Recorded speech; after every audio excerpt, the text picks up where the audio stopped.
Esse animal que parece a mistura de outros animais com rabo de burro, cascos de vaca e chifres de cervos é o Milu, ou cervo do Padre David. Vocês vão já saber por que ele é chamado assim. O seu nome científico é Laphurus davidianus. É endêmico da China. Tem um rabo comprido, cascos largos, uma adaptação para andar em áreas lamacentas, já que gosta de água. O dimorfismo nessa espécie é aparente, já que os machos são maiores e possuem as galhadas, enquanto as fêmeas são desprovidas das galhadas. Pode medir 1,90 m sem o rabo, seu rabo mede cerca de 50 centímetros, a sua altura em torno de 1,20 m até a cernelha, e o seu peso de 158 a 272 kg.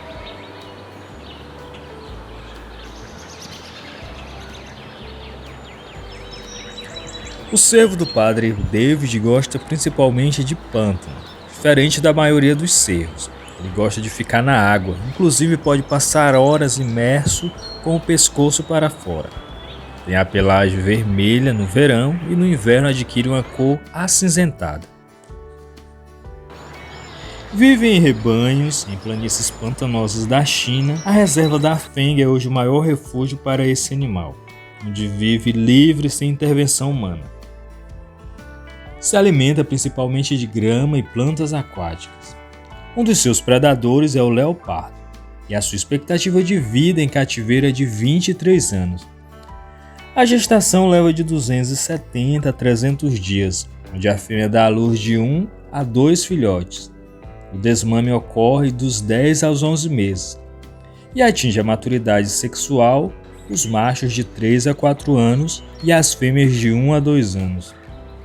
Acreditam que os cervos do Padre David possam ter sido extintos do seu habitat natural antes de Cristo, quando suas áreas foram transformadas em plantações de arroz. Este animal sobreviveu a enchentes, contrabandos e a bombardeios.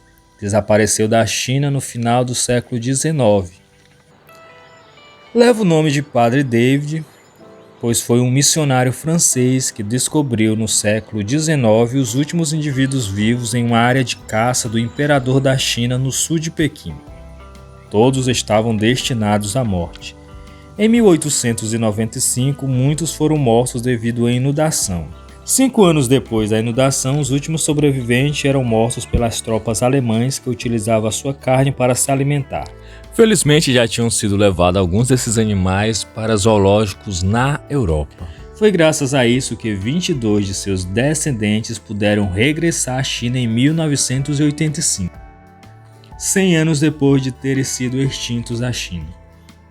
Outro homem que contribuiu para que este animal ainda existisse foi o Duque de Bedford, um nobre inglês que conseguiu multiplicar a espécie em suas terras ao norte de Londres. Durante a Segunda Guerra Mundial, o Duque teve que mover os animais para outros lugares, para que não fossem mortos nos bombardeios.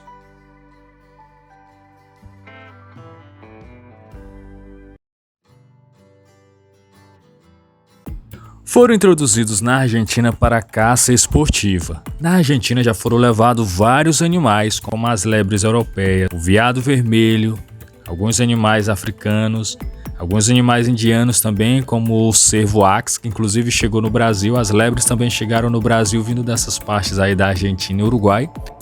Será se algum dia o cervo do Padre David também vai chegar ao Brasil, atravessando a fronteira? Isso fica um ponto de interrogação, não é verdade? As imagens desse vídeo, a maioria são de animais da Patagônia, na Argentina e nos Estados Unidos, onde há a criação. Inclusive, eles foram introduzidos no Texas e são caçados lá para controlar as populações.